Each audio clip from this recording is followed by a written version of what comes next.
Herkese merhaba, Hayatım Örgü Motifistan'a hoş geldiniz. Bugün tığ işi konusunda biraz deneyimi olanlar için çok güzel bir kare motif hazırladım. Yapımı hem keyifli hem de biraz daha detaylı ama adım adım ilerleyerek birlikte tamamlayacağız. Yine örgüye yeni başlayan arkadaşlar da motifi deneyebilirler. Motifimi yaparken burada ben koton ipler kullandım. Motifimin ölçüsü 16 santimetre oldu. Burada ise Alize'nin Süperlana klasik iplerini kullandım. Bu da 18 santimetre büyüklüğünde oldu. İki motifimi örerken de 3,5 milimetre tığ kullandım. Motifi nerelerde kullanabiliriz derseniz istediğiniz yerlerde değerlendirebilirsiniz. Yastık çalışmalarında, yatak örtüsü çalışmalarında ya da bluz çalışmalarında değerlendirebilirsiniz. Hatta bu motife benzer bir motifle kanalımda bir bluz çalışması var. Özellikle şu kısımları, şu dantel görünümü olan kısımları çok benziyor motife. Biraz daha büyük oldu, sadece 1-2 santim, ama kullanacağınız ipe göre motifin büyüklüğünü ayarlayabilirsiniz. Orada da yine motifleri birleştirdikten sonra V boşluklarıyla bluz çalışması yapmıştık. Bu motif de onun için çok uygun. Örgüden anlayan arkadaşlar rahatlıkla mantık yürüterek hemen bluz çalışması yapabilirler. Evet, hazırsanız ve hemen aşağıdaki abone ol butonuna bastıysanız hemen yapımına başlayalım.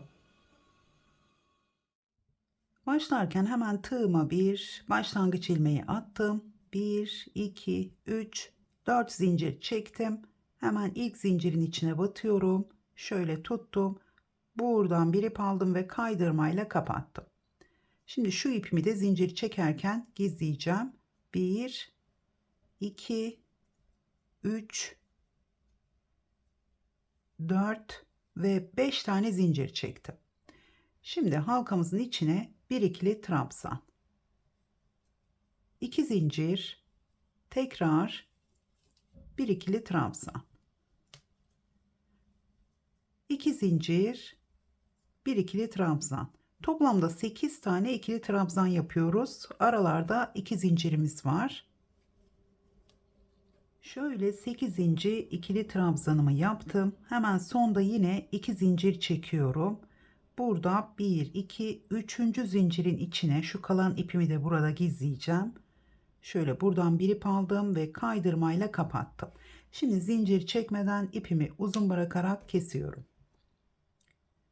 Şimdi tekrar kaydırma yapmış olduğum boşluğun arkasından şöyle tığımı geçirdim ve ipimi arkaya çektim. Evet, ilk sırayı tamamladık. Yeni rengimle devam ediyorum. Yine tığıma bir ilmek attım. Herhangi bir şöyle trabzanımızın tepesine battım. Buradan bir ilmek aldım. Tığımdaki ilmekle birlikte topladım. Direkt sık iğne yapmış oldum. Şimdi 2 zincir daha çektim. 2 zincir boşluğuna, sıradaki boşluğa 3 ikili trabzan yapıyoruz. 2 ve 3. Sırada gelen trabzanın üzerine bir ikili trabzan. Şimdi sıradaki boşluğa 3 ikili trabzan. Yani boşluklara 3 ikili trabzan, birer tane de trabzanların üzerine yapıyoruz.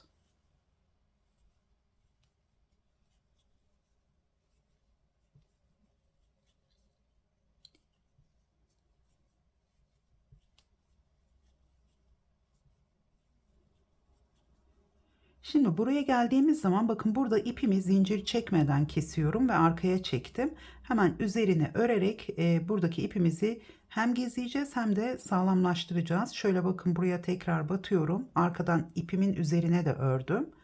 Şimdi boşluklarla beraber yine üzerine örerek devam ediyorum. Sona geldiğim zaman 3 tane ikili trabzanımı yaptım. Burada bakın, şu ilk zincirin içine batıyorum. Buradan bir ip aldım. Şöyle kaydırmayla kapattım. Yine zincir çekmeden ipimi uzun bırakarak kesiyorum. Hemen arkaya çekiyorum.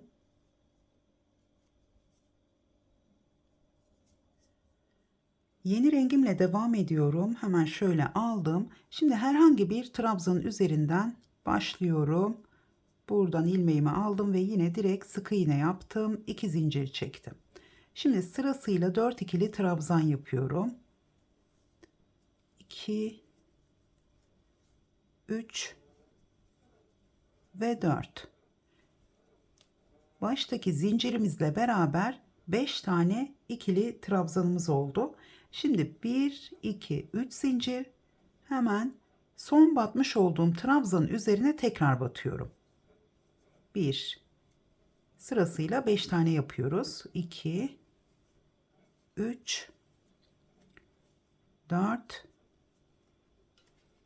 ve beşincisi. Bakın bu şekilde.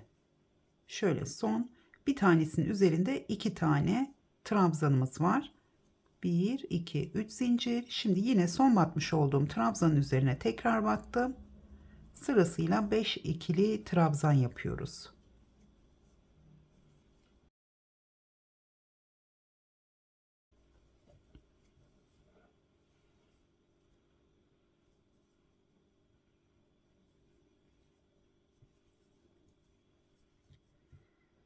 Rengimi değiştirdim. 4. sırayla devam edeceğiz. Şu boşluklarımızdan toplamda 8 tane olacak. Şimdi herhangi bir boşluğun içine batıyorum. Şöyle bir sık iğne yaptım. Hemen şöyle kenara çektim sık iğnemi. 1, 2. Şimdi burası bizim ilk trabzanımız. 1, 2, 3 zincir. Şimdi bir ikili trabzan. Yani toplamda 6 zincirle başlamış oldum. Burada bir V boşluğu. Şöyle V boşluğu yaptım. 1, 2, 3 zincir çektim. Şimdi sıradaki trabzandan itibaren buradan ipimi aldım. Yarım ikili trabzanlarla devam edeceğiz. Yani 5 tane yarım ikili trabzan yapacağız. İlk 2 ilmeğimi aldım. Diğerini tığda bıraktım. Sıradakinin ilk 2 ilmeğini aldım. Diğerini tığda bıraktım. Biraz da ilmeklerimi uzatıyorum. Şöyle dördüncüsü ve beşincisi. Şimdi bütün ilmeklerimi şöyle kaç tane var? 2, 4, 6. Hepsini birlikte topladım. 1, 2, 3 zincir.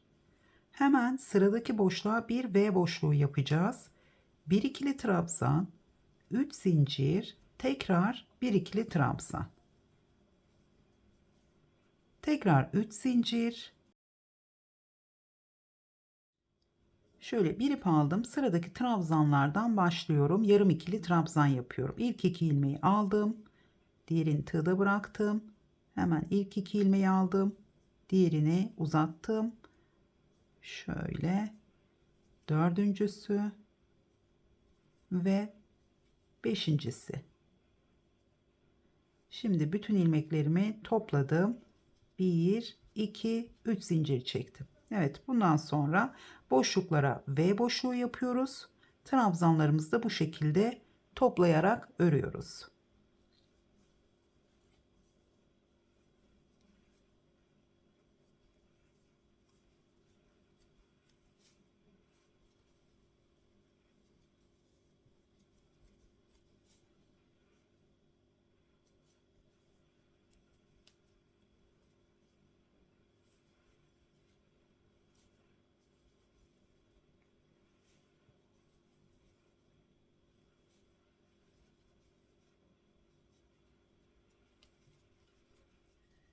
Son sırayı tamamladım. Şimdi sona geldiğim zaman şurada trabzanlarımı topladıktan sonra 3 zincir çektim. Buraya kaydırmayla bağladım. Şimdi burada ben bir sık iğne 2 zincir çekmiştim. Bir ikinci zincirin içine, yani aslında üçüncü zincirin içine kaydırma yapıp ipimi de yine arkaya çektim.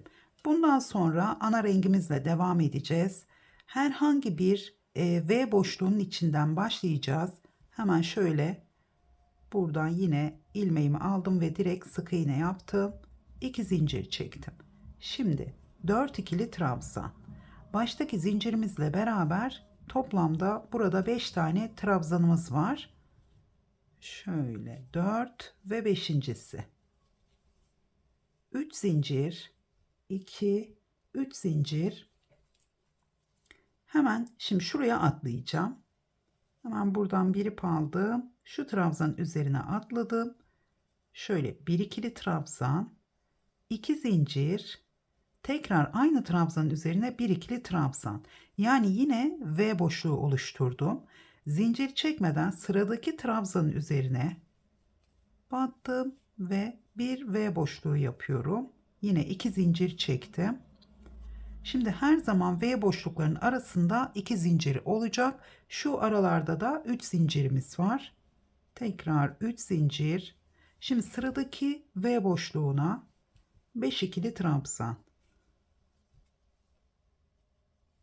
2 3 4 ve beşincisi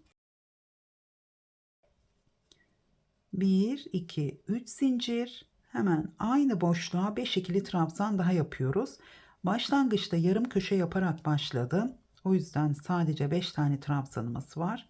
Şimdi motifimizi kareye dönüştürüyoruz. 4 ve 5. Tekrar 3 zincir. Hemen sıradaki V boşluğunun ilk trabzanın üzerine batıyorum. Bir V yapıyorum. Bir ikili trabzan, 2 zincir, tekrar bir ikili trabzan. Burada da yine ipimiz geldi. Onu da gizleyeceğim. Arada zincir çekmiyorum. Hemen sıradaki trabzanın üzerine battım. 2 zincir, tekrar aynı yere bir ikili trabzan daha yaptım. Evet.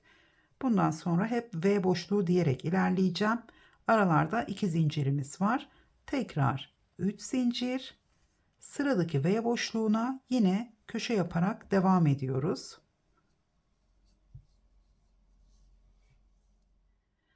Başladığım yere tekrar geldim. Sonda yine boşluğun içine 5 tane ikili trabzan yaptım ve yarım köşemizi tamamladım. Şimdi bir ip aldım. Hemen ilk zincirin içine batıyorum. Buradan bir ilmek aldım. 3 ilmeğim var. Hepsini birlikte kapattım. Şimdi 1, 2, 3 zincir ve 2 ikili trabzan yapıyorum. Şöyle. Burada toplamda 3 tane ikili trabzanımız oldu. Şimdi devam ediyorum. 1, 2, 3 zincir. Sıradaki trabzanımızın, bakın şu zincirimiz ilki. Buradan başlıyorum. Yine yarım ikili trabzanlar yapacağım. Hemen sırasıyla 5 tane yarım ikili trabzan yapıyorum. Şöyle üçüncüsü, 4 ve beşincisi. Şimdi hepsini birlikte topladım. 1, 2, 3 zincir. Şimdi sıradaki trabzanımızın yine V yaparak da gideceğiz. Bakın buradaki ilk, yani şu ilk sırada başladığımız gibi bütün V'lerin trabzanların üzerine tekrar yeni V'ler oluşturacağız. 2 zincir, hemen aynı yere tekrar battım. Arada zincir çekmiyorum. Hemen buraya batıyorum ya da şöyle ortaya batalım. Tam ortaya da bir tane yapacağım. Çünkü orada şöyle bir iki tane trabzanımız olduğu için iki tane yapmayacağız. Sadece bir tane V boşluğu yapacağız. Şöyle ortaya battım. Bir V daha yaptım. Tekrar zincir çekmeden son trabzanın üzerine batıyorum. Buraya da yine bir V boşluğu yapıyorum.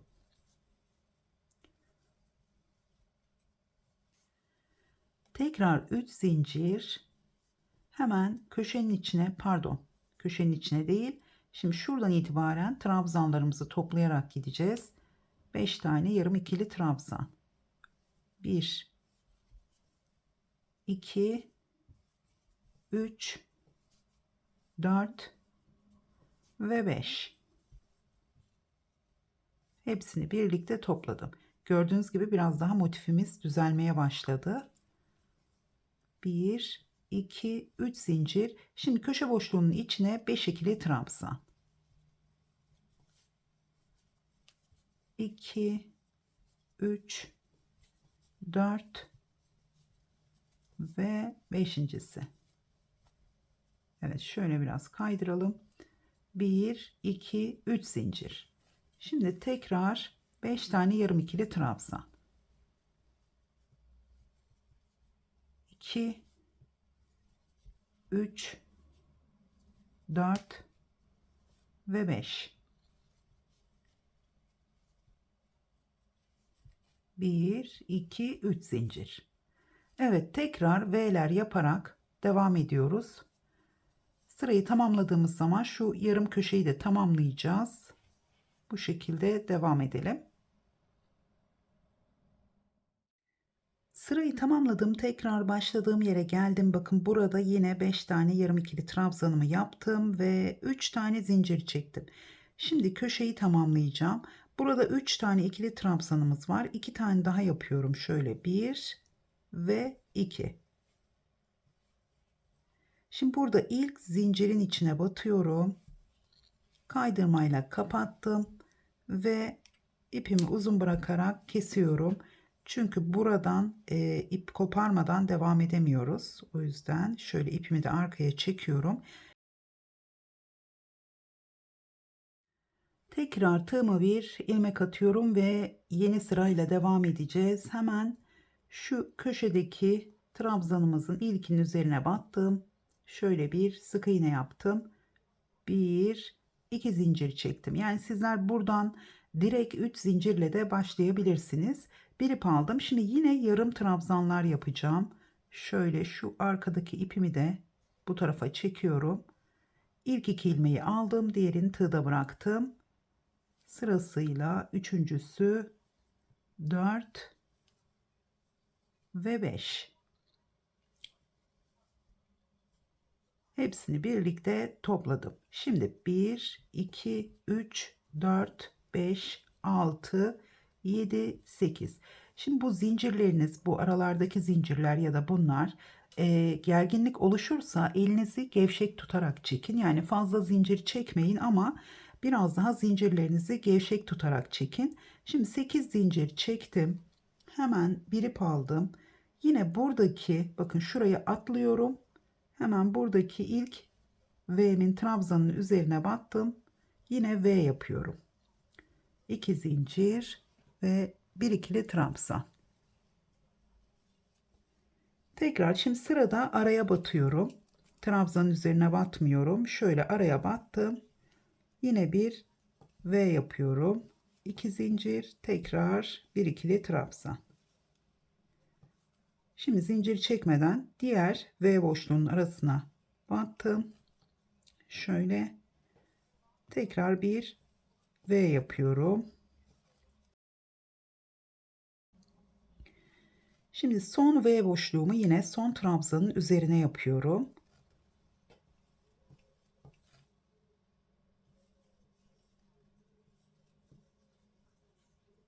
Bir, iki, üç, 4 tane V boşluğumuz oldu bu sırada. Tekrar 8 zincir. 3, 4, 5, 6, 7 ve 8. Bir ip aldım.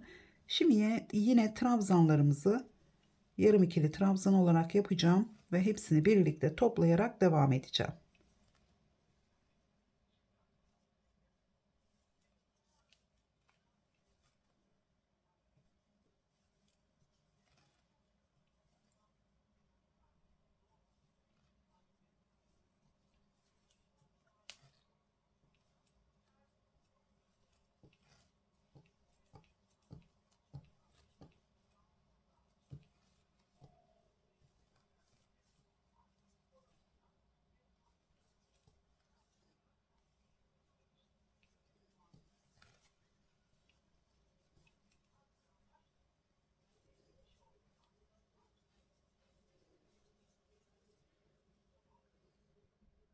Sırayı tamamladım. Sonda yine 8 zincir çektim. Hemen buradaki şu trabzanları toplamış olduğum şu boşluğun içine batıyorum.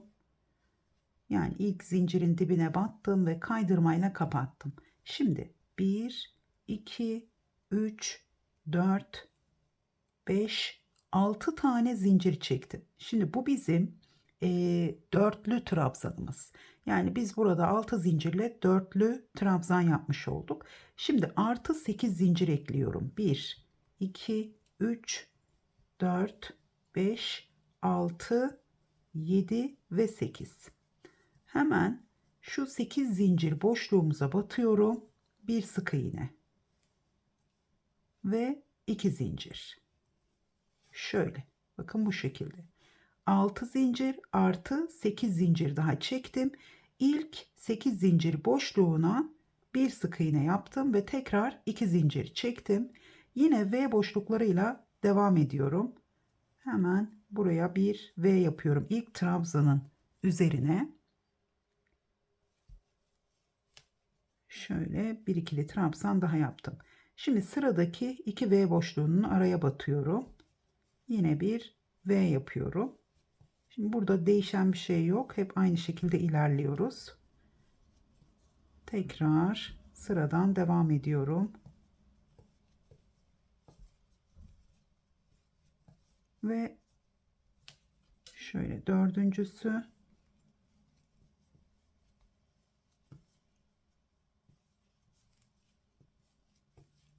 ve beşincisinde son trabzanın üzerine yapıyorum. Hemen 2 zincir, tekrar bir ikili trabzan. Şimdi 8 zincir. 1 2 pardon 2 zincir çektim. 8 zincir boşluğuna bir sık iğne, 1 2 3 4 5 6 7 8 zincir çektim. 3 defa tığıma ip aldım. Şimdi dörtlü trabzan yapacağız. Hemen şu köşenin, yani toplamış olduğum trabzanların tepesine batıyorum. Buraya ikisini birlikte, ikisini birlikte, ikisini birlikte, 4 defa ikisini birlikte şeklinde trabzanımızı yaptık. Şimdi tekrar 8 zincir, 3 4 5 6 7 8, boşluğa hemen bir sık iğne ve 2 zincir. Şimdi tekrar V boşluklarıyla devam ediyorum. Önce ilk V boşluğunun trabzanın üzerine bir tane, sonra aralara yapıyorum. V boşluklarının içine değil, 2 V boşluğunun arasına. Aynı şekilde devam ediyoruz. Yine son V boşluğumuzu yaptıktan sonra bu sırada 5 tane V boşluğumuz var. 2 zincir çekip boşluğa bir sık iğne, tekrar 8 zincirle köşe noktasına bir dörtlü trabzan yapıyoruz. Şurada zincir çektim. Şöyle aldım tekrar. Şöyle ipim de yünlü olduğu için biraz kendini topluyor. Daha sonra bir buhar ütüsü yapacağım. Bu şekilde daha rahat görebilirsiniz. Evet, tekrar şöyle sonuncusu, bu köşeyi bir kez daha göstereceğim. Şimdi son V boşluğumu yaptım. 2 zincir, 8 zincir boşluğuna bir sık iğne, tekrar 8 zincir, 3 4 5 6 7 ve 8. Şimdi 1 2 3 tane ip aldım. Hemen köşe noktasına batıyorum. İkisini birlikte, ikisini birlikte, ikisini birlikte ve son ikiyi birlikte topladım. Şimdi tekrar 8 zincir, bir sık iğne, 2 zincir ve V boşluklarıyla devam ediyoruz. Sırayı aynı şekilde tamamlıyoruz. Şöyle. Sırayı tamamladım. Başladığım yere tekrar geldim. Sonda 8 zincirimi çektim. Şimdi burada 6 tane zincir sayıyorum. Şöyle hemen 1, 2, 3, 4, 5, 6. zincirin içine batıyorum. Buradan bir ilmek aldım ve kaydırmayla kapattım.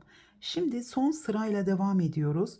Bu ilk kenarı ördükten sonra size biraz da birleştirme ile ilgili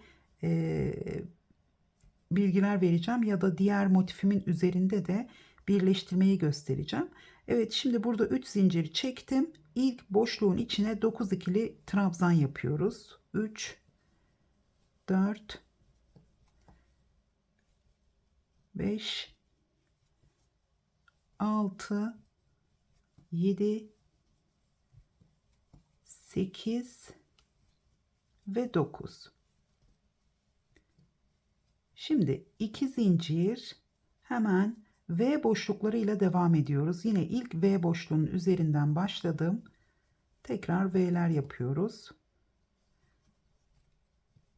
Şimdi burada yarım köşe olarak başladığım için birleştirmeyi gösteremiyorum. Ben de hiç birleştirmedim bu motifi. Sadece şu anda fikir yürütüyorum. Şimdi bu elimdeki motifle bir şeyler yapmayı düşünüyorum. O zaman farklı bir birleştirme yaparsam sizlerle onu da paylaşırım. Şu anda sadece aklıma gelen fikir yürütüyorum. O yüzden diğer motifimle size onu göstereceğim. Şöyle örerken konuşamıyorum da. Hemen şöyle son trabzanın üzerine de bir V boşluğu yapacağım. Sanırım toplamda son sırada 6 tane 1 2 3 4 5 6 tane V boşluğumuz oldu burada. Hemen şöyle devam ediyorum. 2 zincir. Şimdi şu zincir boşluğuna atlıyorum. Şimdi burada trabzanlarımız toplanabilir. Daha sonra elimizle düzelteceğiz. Toplamda 9 tane ikili trabzan yapıyoruz. 3 4 5 6 7 8 şöyle 9. ikili trabzanımı yaptım. Şimdi 10. trabzanımı dörtlü trabzanın üzerine yapıyorum. Şimdi burada birleştirecek olsak toplamda köşelerde 10 tane zincirimiz var. 1 2 3 4 tane zincir çektim. Şöyle diğer motifimi alıyorum. Hemen buraya bir sık iğne yaptım. Yani 4 zincir çektim. 2 3 4 yine 4 zincir çektim. Aslında 10 değil 9 tane olmuş oldu sık iğne ile beraber. Ya da yine 5 tane çekelim. Şöyle 5 şuraya bir sık iğne, tekrar 2 3 4 5 tane zincir. Köşelerde toplamda 10 tane zincirimiz var. Hemen aynı yere tekrar bir ikili trabzan yapıyorum. Şimdi burada 10 tane pardon 9 tane ikili trabzanımı boşluğa yapıyorum. 2 3 4 5 6 7 8 ve 9. Şimdi ilk defa deniyorum videoyu çekerken birleştirmeyi. O yüzden dediğim gibi biraz fikir yürütüyorum. Şimdi bu arada 2 zincir boşluğumuz var. Bir zincir çektim. Birleştirme yaparken biraz daha fazla zincir çekebiliriz. Şöyle bir sık iğne pardon sık iğne yapmıyorum. Bir zincir çektim. Şu taraftan 2 zincir boşluğundan tığımı geçirdim. Buradan ilmeğimi aldım. Tekrar bir zincir çektim. Şimdi buraya geliyorum. V boşluğunun trabzanın üzerine tekrar V boşluğu yapacağım. V boşluğu yaparken şimdi bir zincir çektim. Karşı taraftan şöyle çektim. Tekrar bir zincir. Buraya geldim. V boşluğunu kapattım. Şimdi iplerimizin rengi de farklı olduğu için biraz kötü göründü. Şöyle yine bir V boşluğu yaptım. Tekrar sıradaki V boşluğunun içinden ilmeğimi geçirdim. Tekrar bir zincir çektim. Ve yine bir ikili trabzan. Şimdi ben de bakacağım hemen. Şu bölümü birleştirme yapalım. Bir zincir. Tekrar buradan geldim. Ve bir zincir. Şöyle bakalım hemen. Çünkü şu köşelerde kasma yapabilir. 4 köşenin birleşeceğini düşündüğümüz zaman şu anda ben tahminen bakın şöyle çekecek. Yani buraya bir tane daha ve bir tane daha motifin köşesi geldiği zaman şöyle çekecek. Burası düzelecek. Eğer burası bakın şurada açıklık kalıyor. Burası model olarak görüneceğini düşünüyorum. Ya da ben burada fazla açıklık yani şurası tam düzgün durmazsa şu birleştirmelerle tam düzgün durmazsa burada aslında 3 zincir de çekebiliriz diye düşünmüştüm ama bence bu yeterli gelecek. Hatta devam edelim. Diğer köşeyi de birleştirelim. Hemen şöyle devam ediyorum. Köşeye kadar. Şimdi burada V boşluğumu tamamladım. Hemen sıradaki boşluğa atladım. Bir zincir. Sıradaki V boşluğundan alıyorum. Buradan çektim. Tekrar Biraz da böyle gevşek çekiyorum. Zincirleri çok sıkı çekmiyorum. Şimdi yine bir tane daha yapalım. Bir zincir ve sıradakinin içinden aldım. Tekrar bir zincir. Şimdi son trabzanın tepesine bir V boşluğu yapıyorum. Buradan aldım. Tekrar bir zincir.